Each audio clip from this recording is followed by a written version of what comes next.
Halo teman-teman, kembali lagi bersama Kamar Film.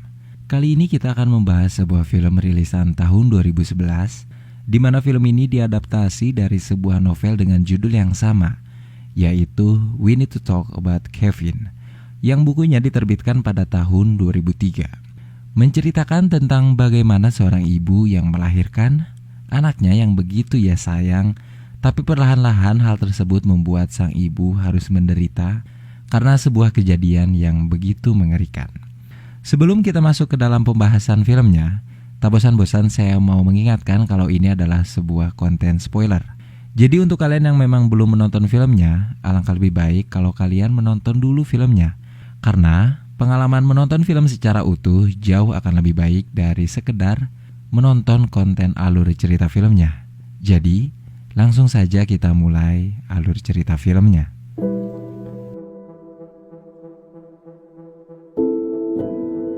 Film dibuka dengan memperlihatkan keadaan rumah yang sangat berantakan, di mana di dalamnya ada seorang wanita tertidur yang bernama Eva. Pelan-pelan, Eva keluar rumah. Depan rumahnya sudah penuh dengan lumuran cat merah yang sepertinya dilempar oleh seseorang yang tidak bertanggung jawab. Lalu ia pun masuk lagi ke dalam untuk membersihkan badannya, dan langsung berangkat ke suatu tempat dengan mobilnya yang juga dipenuhi oleh cat merah. Ternyata Eva menuju sebuah kantor travel untuk melamar pekerjaan. Untung saja berkat pengalaman bekerja Eva yang lumayan, ia pun diterima dan bekerja di sana dan akan bekerja pada keesokan harinya. Eva keluar dari kantor tersebut dengan wajah yang bahagia. Sesaat kemudian ada dua orang wanita yang tiba-tiba saja memukulnya dan berkata, "Semoga kau membusuk di neraka," dan langsung pergi begitu saja. Sore hari ketika Eva berbelanja, ia melihat seorang perempuan dan langsung bersembunyi dari perempuan tersebut. Setelah dirasa aman, ia pun langsung menuju kasir untuk membayar semua belanjaannya. Tapi semua telur yang ia beli sudah pecah, di mana hal tersebut dilakukan oleh perempuan yang tadi. Tak masalah, Eva tetap membayarnya dan langsung pergi dari sana. Bahkan Eva memakan telur itu sambil sesekali mengeluarkan kulitnya yang termakan olehnya. Ketika sudah mulai bekerja, teman-teman kantor Eva pun sepertinya tak menyukainya. Bahkan ketika Eva menawarkan bantuan, mereka tak ada yang merespon seorang pun. Sepertinya banyak orang yang tidak suka dengannya. Dan tentu saja ketidaksukaan mereka memang beralasan. Mau tahu alasannya? Mari kita lihat kehidupan Eva bertahun-tahun sebelumnya, di mana dirinya hidup dengan bahagia bersama suaminya yang bernama Franklin. Sampai akhirnya Eva hamil dan lalu melahirkan seorang anak laki-laki yang diberi nama Kevin. Sejak lahir, Kevin selalu menangis ketika dijaga oleh ibunya. Bahkan Eva benar-benar tidak bisa membuat anaknya diam. Kevin terus saja menangis dan menangis, di mana hal itu membuat Eva sedikit frustasi. Tapi anehnya, Kevin selalu tenang ketika ia dipeluk oleh ayahnya. Tahun demi tahun berlalu, kini Kevin sudah semakin besar. Tapi yang membuat Eva merasa heran, Kevin masih saja tak bisa ia kendalikan. Kevin seperti membenci ibunya sendiri. Bahkan untuk berbicara kepada Eva pun ia enggan. Bukan hanya hal itu, Kevin sama sekali tak mau memanggil ibunya sendiri. Karena penasaran, Eva membawa Kevin ke dokter. Barangkali Kevin memang ada masalah gangguan pendengaran atau hal lainnya. Tapi dokter mengatakan kalau Kevin sehat, tak ada penyakit apapun yang ada di dalam tubuhnya. Kevin semakin besar, tapi sikapnya belum juga berubah. Ia masih seperti membenci ibunya sendiri yang Eva sendiri tak tahu itu karena apa.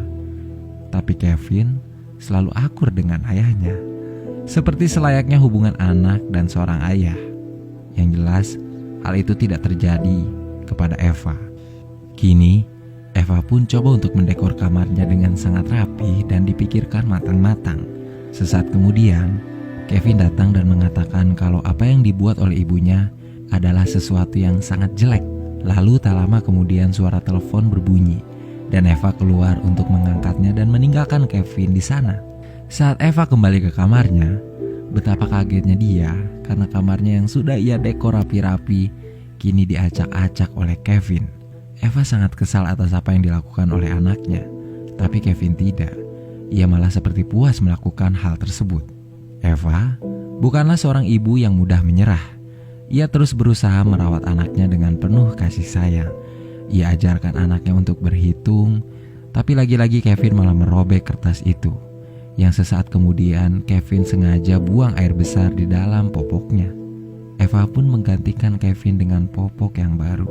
Tapi saat kemudian Kevin malah kembali dengan sengaja membuang air besarnya di dalam popoknya. Eva sudah sangat kehabisan kesabaran. Ia pun langsung melempar Kevin, di mana hal tersebut membuat tangannya patah. Kini Kevin pun menggunakan gips. Eva meminta maaf kepada Kevin dan menyesal atas apa yang ia lakukan kepadanya. Saat sampai rumah, di sana sudah ada ayahnya yang kaget melihat tangan anaknya yang digips. Tapi anehnya, Kevin tak memberitahu apa yang dilakukan oleh Eva. Kevin coba melindungi ibunya. Eva merasa aneh. Kenapa Kevin berbuat ini semua kepadanya? Berkali-kali Eva ingin mengatakan hal ini kepada suaminya, tapi ia seperti bingung apa yang harus ia katakan. Lagi pula, suaminya tak akan mempercayainya, karena Kevin selalu bersikap manis ketika di hadapan ayahnya. Sedangkan di hadapan ibunya, Kevin berubah menjadi sosok anak yang paling menyebalkan, seperti menumpahkan roti dengan sengaja ke atas meja. Waktu demi waktu berlalu, kini Eva kembali hamil anak kedua. Ia pun coba memberi pengertian kepada Kevin kalau dirinya tak bisa lagi memperhatikan Kevin dengan penuh, karena perhatiannya harus ia bagi kepada calon adiknya nanti. Yang kini, ketika Eva melahirkan anak keduanya yang berjenis perempuan dan diberi nama Celia, Kevin malah menyemprotkan air yang sontak saja membuat Celia menangis. Suatu hari, Kevin jatuh sakit. Eva pun merawatnya dengan penuh perhatian. Tiba-tiba saja Kevin meminta maaf kepada ibunya. Bahkan malamnya, Kevin meminta Eva untuk mendongengkan cerita kepada dirinya dan bersikap dengan sangat baik terhadap Eva, di mana inilah pertama kalinya Eva diperlakukan seperti itu oleh Kevin. Eva sangat bahagia melihat Kevin yang sekarang. Tapi keesokan harinya, Kevin kembali seperti semula. Ia tuh seperti membenci Eva. Hal ini membuat Eva semakin merasa heran. Bahkan betapa kagetnya dia karena melihat sebuah anak panah mainan yang diarahkan kepada dirinya oleh Kevin. Tahun demi tahun kembali berlalu. Kini Kevin sudah remaja. Ia semakin handal bermain panah yang diajarkan oleh ayahnya sendiri. Celia pun kini sudah semakin besar dan cantik. Untung saja Celia berbeda dengan Kevin. Ia sangat lembut kepada ibunya. Hubungan mereka berdua begitu akur. Sampai suatu hari, Eva coba mengajak Kevin pergi berdua untuk bermain golf di taman kota. Lalu karena hujan, mereka pun pulang dan kembali dan akan pergi malam harinya untuk makan malam. Tapi saat ketika ingin pergi, Kevin malah terlebih dahulu makan dengan sangat banyak, yang dimana hal itu membuat Eva merasa tidak dihargai. Tapi Eva tetap mengajak Kevin untuk makan malam bersama di sebuah restoran. Barangkali kalau Eva mengajaknya berbicara di luar, Kevin akan sedikit terbuka kenapa ia melakukan hal itu semua. Tapi sepertinya itu tidak terjadi. Kevin malah berbicara sesuatu yang membuat Eva kembali merasa tidak dihargai. Keesokan harinya, Eva coba mencari-cari sesuatu di kamar Kevin. Di sana Eva menemukan sebuah CD bertuliskan I love you. Yang langsung saja Eva lihat isi CD tersebut di dalam laptopnya. Sialnya, itu hanyalah sebuah virus, di mana virus tersebut membuat laptop Eva kini rusak total. Semakin kesini, Kevin seperti menjadi lebih benci terhadap ibunya sendiri, yang dimana itu sudah ia lakukan semenjak dari bayi. Pada saat Natal, Franklin memberikan Kevin sebuah panah yang baru, yang lebih bagus dan lebih profesional, di mana hal tersebut membuat Kevin semakin berlatih lebih giat lagi. Kini, perlahan-lahan Eva pun mulai merasa takut dengan Kevin. Bahkan beberapa kali Kevin melakukan sesuatu yang hampir saja mencelakakan Celia. Salah satu ulahnya yang hampir membutakan mata Celia. Sekarang Eva benar-benar tak membiarkan Celia untuk dekat-dekat bersama Kevin. Akhirnya, kini Eva dan Franklin dengan berat hati memutuskan ingin memindahkan Kevin ke sebuah asrama di akhir tahun nanti. Tapi sayangnya pembicaraan Eva dan Franklin didengar dan dilihat oleh Kevin sendiri. Keesokan harinya, datang sebuah paket atas nama Kevin. yang ternyata isinya adalah beberapa buah besi gembok yang Kevin beli di internet. Satu-satunya kebahagiaan Eva sekarang adalah melihat Celia, yang semakin hari semakin ia sayang. Tapi meskipun Eva sudah tak begitu suka dengan Kevin, ia masih tetap berusaha menjadi ibu yang baik untuknya. Walaupun lagi-lagi Kevin tak membalasnya dengan baik. Sampai akhirnya, ketika Eva sedang bekerja, tiba-tiba saja terdengar kabar yang mengejutkan tentang Kevin. Eva langsung pergi menghampiri Kevin ke sekolah, di mana di sekolah anaknya sudah sangat ramai oleh polisi dan berbagai petugas penyelamat yang terus berusaha membuka pintu sekolah yang digembok dengan besi yang Kevin beli beberapa hari yang lalu. Setelah berhasil dibuka, keluarlah Kevin dengan begitu santainya di depan semua orang yang histeris dan menangis, terpukul melihat para sahabatnya, para keluarganya, para kekasihnya kesakitan akibat dipanah secara membabi buta oleh Kevin. Di mana hal tersebut membuat Eva kaget sekaligus takut atas apa yang dilakukan oleh anaknya yang kini sudah dibawa oleh polisi. Pelan-pelan Eva kembali menuju rumah. Di dalam rumah, ia panggil-panggil suami dan Celia, tapi tak ada sedikit pun jawaban. Kemudian Eva menghampiri pintu halaman rumahnya yang terbuka. Dengan sedikit takut, ia pun keluar. Melihat di sana, di halaman rumahnya, suami beserta Celia sudah tewas terbunuh dengan panah menancap di tubuh mereka masing-masing. Eva seperti tak tahu lagi harus berbuat apa. Ia sangat terguncang atas apa yang baru saja ia alami.